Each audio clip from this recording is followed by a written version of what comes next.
have a teen academy, and it's something that runs for 2 weeks in the summer.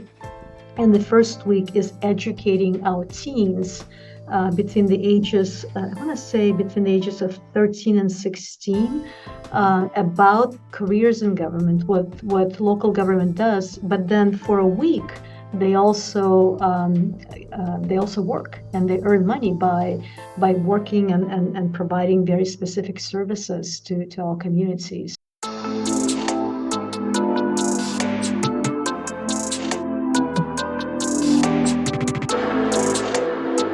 To get started, I would love to know about your journey. Like, you have been in Livermore, but you have been with Riverside and Irvine before.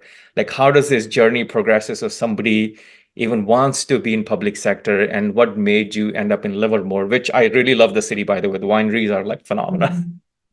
Yeah, no, Livermore, first and foremost, is an amazing community, a community that is kind, compassionate, focusing on quality of life. And for us, quality of life is public safety, great schools, great neighborhoods, great looking neighborhoods. We focus on graffiti eradication and so on. As far as public service, just like everything in the world, I think people need to identify their passion and follow their passion. I got into public service a long time ago in the city and county of San Francisco. I was 19 and had a chance to work on a number of projects with the city, as well as a number of nonprofit providers that the city had, and had an opportunity to be engaged first and foremost with affordable housing. Under Willie Brown at that time, there was a robust affordable housing initiative that I had a chance to contribute to, as well as the issue of homelessness and drug addiction, childcare, along with Care Not Cash initiative that board of supervisors member and later Mayor Gavin Newsom implemented, that had to do with the provision of services to the unsheltered population. I also had a chance to work with the city's IT department on KPIs. Oh, nice. So a little bit of everything. And really, I think for me, what it opened my eyes to is how you can make decisions and how you can make a difference in people's lives through the budget, because my entry was really more through the budget office. I later went to work for the city of Oakland as a budget analyst and became the budget director. And the budget is really a policy document that allows you to allocate resources according to priorities. And so for me, it was really an opportunity to help the government entities to establish priorities. And a lot of times when you have a budget deficit, you can't do everything. So you really have to focus on things that you are able to do. And for cities, most of the time, it's public safety first and foremost. It's violence prevention through recreation services and so on. It's providing care to the most vulnerable populations, whether it's seniors or homeless or you name it.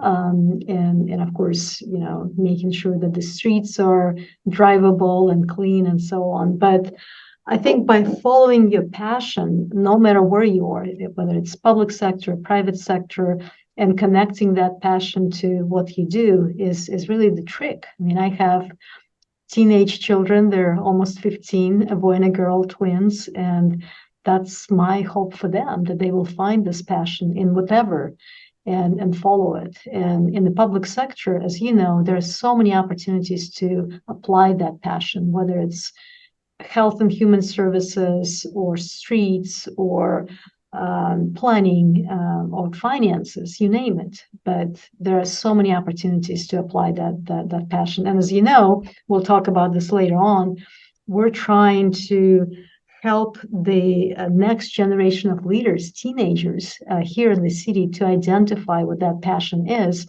and hopefully attract them to careers in government.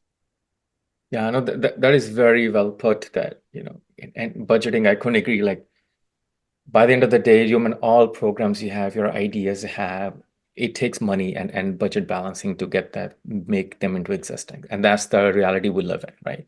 And I think like being a city manager to me is like I always viewed it as like being the CEO of a company, that you have to manage all these things, and like residents are your stakeholders, your own employees, your stakeholders, how are they growth. And so how do you balance all of this? Like, especially when you have, you have council who's coming up with their own initiative, what they want to do. Then you have your team members and you have a huge team that you have to manage. Like, and as a leader, you end up being kind of in the middle. So how do you handle the pressure and for lack of better words, be able to do the dance, that everyone's Yeah, happy, yeah. then things move forward. No, absolutely. And I'm glad that you defined the job of the city manager, because I think for an average person out there, like yesterday, I spoke to summer interns, college summer interns that we're employing here in the city. And the first question I asked them is, how many of you know what the city manager does? And not a single person knew, right? Right.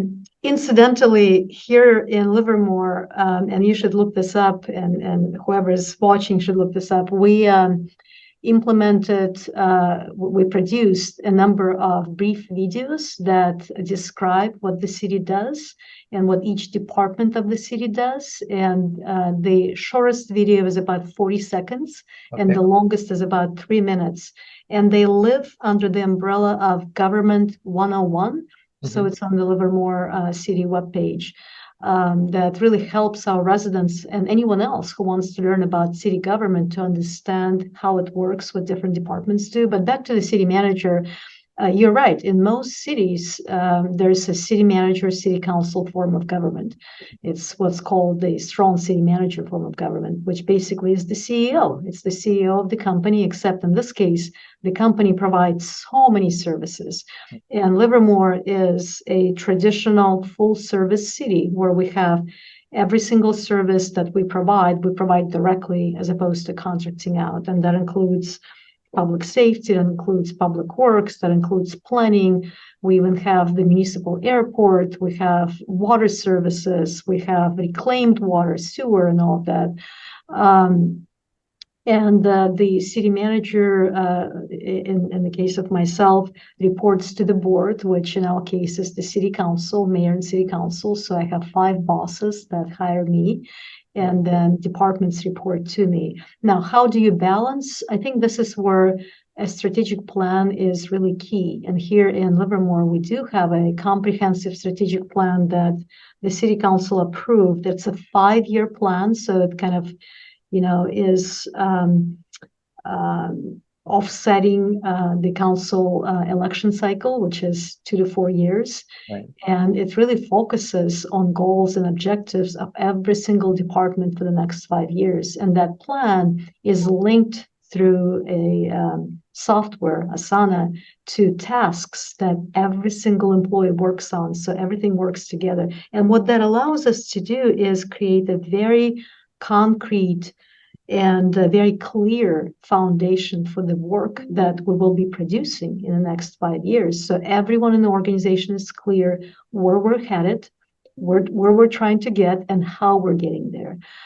It also gives an opportunity for us to assign any additional work under that umbrella of the strategic plan. And so really creates clarity for the city council and the constituents, because again, they know the work that is programmed for the next 5 years, but it also creates clarity for our staff. Now, then the job of the city manager and my talented team of executives is to take those high-level goals and objectives and assign work according to city council expectations and policies that they pass. And that's really, the most is the key management responsibility that we all have to translate those policy directives from the city council and high level goals and objectives to very concrete tasks.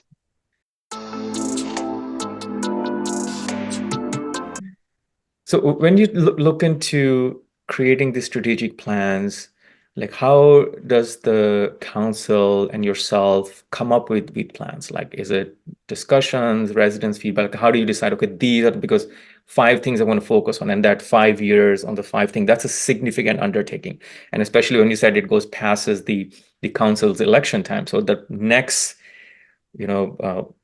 council that comes through, they have to have some sort of buy-in, and you want to make sure that they're also going to be aligned. It's not going to be like, let me do something different. So how do Right. you come up with those, and how do you handle that? Yeah. In a lot of cities, and Livermore used to be in this place every 2 years, which, coincides with the election cycle. Every 2 years, city council gets together and they talk about priorities. The problem with that is typically it's a handful of priorities, right? And let me you know, just hypothetically say a city may say, our priorities include public safety, economic development, um, employee growth, and you name it. Right. But it doesn't mean that the rest of the work by the city stops. It doesn't mean that streets won't get cleaned, they won't get paved, that water services won't be provided. So the problem with that approach, where you focus on priorities, it's almost you forget and you minimize the importance of the rest of the work, right? So what we did this time around, a couple of years ago, is we said, let's step back and actually start with our staff. Mhm. What are we planning to do for the next 5 years? What are we already planning to do? What are some of the projects, like for our planning department, they're working with developers on some development projects. For our engineering department, they have their 5-year capital plan already programmed. Mhm. For our health and human services team, they're working with our nonprofits to provide services. So they already have, the work that is programmed for the next 5 years. So we started with that, and then we basically started from the ground up, translated all this back up, and placed all of our objectives and goals for the next 5 years into under 5 pillars. Mhm. And it was a safe community that thrives. It was economic prosperity and so on. Again, you can take a look at it on our website. And those are the pillars that we took to the city council and said, based on what you heard from staff and a resident survey that we also did the resident survey, which we conduct every 2 years. So based on input from our community and input from staff, here's the strategic plan that reflects priorities of the community, priority projects for our staff. Council, what do you think? And so we had a workshop with our city council where we basically gave them a draft document, and there was some discussion about certain goals and objectives. But I think for the most part, the council said, "You got it. You heard from our residents, you heard from our staff, and so we basically have a work program for the next 5 years." Council who's coming in, for them, they also have to come up with like certain things that they are doing, like, hey, you guys selected us, so this is what we're going to do. When both of things match, and you're able to provide them a starting point versus them starting from scratch, that is a win-win across all the levels. And I think that is a really, really intelligent and a good way of doing it. And then everybody will be happy because their needs are addressed. They're not too much convincing involved to different parties what we should be working on. I think so, and it seems to be working for us. And so what we have done, we're now a year into that 5-year strategic plan, and we just published our first annual update. Oh, So nice. from the community standpoint, they're going to see, it's on our website, what the city accomplished in the first year based on that 5-year plan. So, we're closing the loop. Next year, what we would like to do is select key performance indicators and start providing updates on those KPIs on a quarterly basis. So you'll still have an update on your strategic plan that's going to be a little more narrative based, but then you will also have very specific KPIs for the entire city that will report on to the community throughout the year. No, that's awesome. Like now I want to talk to you a little bit about something that I think like all of us are passionate about, like how to get youth involved in in local government. Because I'll be honest, like before I even got involved in so my journey with local government started. I was hired as head of marketing at PrimeGov, which got became Rock Solid and eventually became Granicus. Before that, as a resident, my only exposure to what happens in local government was when I needed to apply for a permit for housing or a business, and that was pretty much it. And it's just sad to say. And when I started getting exposed into these things, and I was just amazed that so much stuff runs like, we only figure out when it's not, when things are not going well, that's when we go look out, okay, why it's not going well. But when everything is going smoothly, we as residents like don't even think about it. And when I got exposed to, through local government, through those, that was just phenomenal. And that's what got me into that. Maybe the residents, especially the younger generation, need to be involved far before, because you can go to your school, you can take, civic classes, but that never really registers until you have visited a city hall, until you have maybe, shadowed somebody for like one day. And I was looking through Livermore, and you guys have like such an amazing programs. And one of my favorite ones was getting youth involved in like advisory committees, because that also handles the fact that people might have different interests. They want to learn about something, and especially the younger crowd, you have to feed to their interests, right? How do you come up with those initiatives, and how are they going, and how do you involve the young generation? And you, like yourself, you said you have like two teenagers. Mm. How do you, and that's like getting feedback right from the horse's mouth, like how you Yes. get them going? Yes. Well, I'll start with my teenagers because they're my test subjects. They grew up in city halls. As a matter of fact, I have a photo that I'm looking at right now. It's in front of me. They were 2.5 years old, and the photo is from Mammoth Lakes from March 22nd, 2013. And my two twins are fully dressed officially at a council meeting with microphones, and they spend a lot of hours and days at council meetings in the back of the council chamber. So as I look at them, I go like, well, they understand local government, they understand what the city manager does, Right. they understand what different departments do, but most people do not.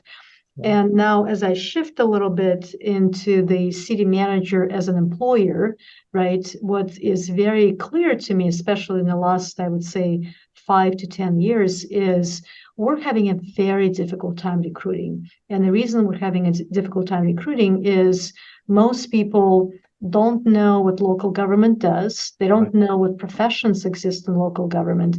Right. And, the wide range of career opportunities available is just amazing. But most people don't know that, right?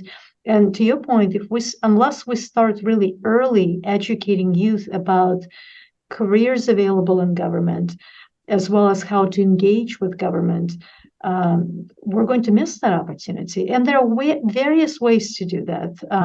I've done a lot of things very informally. When my children were in first grade, I went to the principal of their school and said, can I bring department directors to them one by one, and let's make it into a mini project where we would tell them about the department. And these are 5, 6 year olds. Tell them about the department, and then they would do a little bit of research based on their ability, and come with questions. So when police chief or building official comes to them, they should be able to ask them questions. And so that's how you can get educated. So you can do something very informal as a city manager or department director, or an individual in a position of leadership, and you can also do something formal. So I've taken a lot of that experience and ideas and implemented a number of youth and government initiatives in various cities.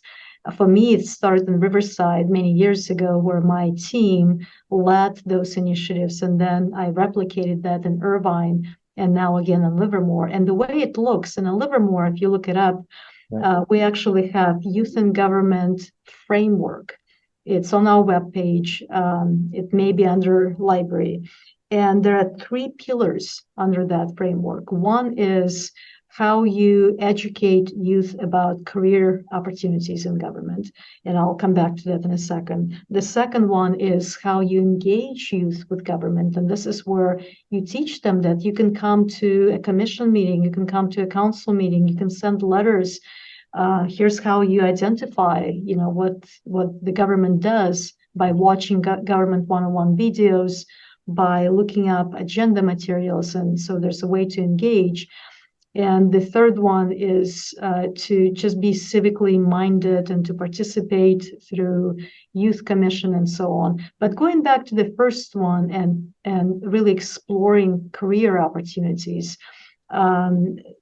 you can definitely engage youth through internships. And for most cities, it's college internships, right? 2-year college, 4-year college, graduate school. But then it's important to take a step down and start engaging high school students and middle school students. And here in Livermore, we have done that. We have both college internship program that runs actually throughout the year. A lot of our interns start in the summer and then they stay. Actually, as a matter of fact, we have several here that have stayed for years. Oh, and wow. they do a lot of our community outreach and marketing and communications. I mean, these young men and women are so talented. But then we also have a teen academy, and it's something that runs for 2 weeks in the summer. And the first week is educating our teens between the ages, I want to say between the ages of 13 and 16, about careers in government, what local government does. But then for a week, they also work and they earn money by working and providing very specific services to our community. So there are various ways to engage with the youth. I would say at the very least, for those that are watching, start informally and then, advance that to something a little more formal, whether it's producing videos or publications about government and employment opportunities, or engaging youth more actively. Yeah, I think like my nephew just turned 13 yesterday. Like he's in Scottsdale, but I think this part I'm definitely gonna show it to him Yeah, because now he's understanding what's going on in the world and how it's affecting school. So he's beginning to ask these questions, and this will be good for him. Like, okay, you have these questions. Like, this is the way to get involved. Look around like Phoenix, Scottsdale area, like what they have going on. And I really like the government 101 videos. Like, I'm definitely going to check those out because I think that's like a simple bite-size explanation, and especially hearing for somebody that already in the government, that opens your mind to so many things. And like you said, and also mentioned that when people and teens are getting involved in government, sometimes when you are not seeing what different type of a roles and opportunities are, your mind only defines like one type of role, that hey, I'm in government, I'm doing the public sector, or maybe I'm just doing economic management. But you can be in marketing, you can be in programming, like you can be in PR. Like there are so many roles that you would work for a quote unquote a typical Silicon Valley company. You can do it exactly the same thing exactly, as well. exactly. For a different cause, maybe, right? Exactly for different costs. So what are your thoughts and 2 cents on, this AI talk, and what are the different places you think it can be used in the government, and what could be the challenges or the hiccups? Absolutely. No, thank you. That's a great question. And by the way, Livermore has 2 national labs, Lawrence Livermore and Sandia.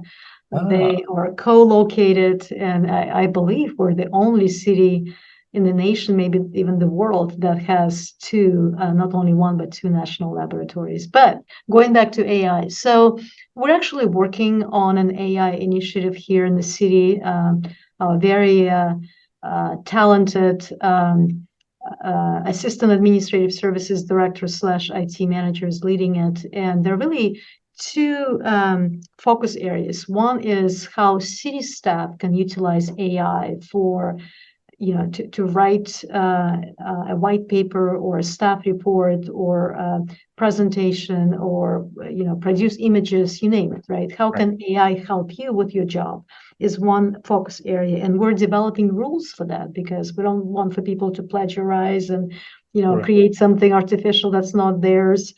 give credit, to the sources that they're using. So that's one focus area. The second is how can AI help us serve our community? And at the very least, we're going to start with a tool that's going to be available online on the website as well as through the app. That is going to be like your traditional 311 app that residents can go into and report a concern, whether it's crime or need for services, or pick up trash or whatever it may be, find information, find documents, find events, get answers to questions such as, do I need a permit to build in addition to my house and all of that. And that's where AI could be extremely helpful and really provide 24/7 service. Someone goes on the app, types a question or dictates a question, and AI should be able to spit out an answer and log into the city's repository of documents and information and say, if you are trying to add a room to your house, here's what you need. I mean, that information should be readily available.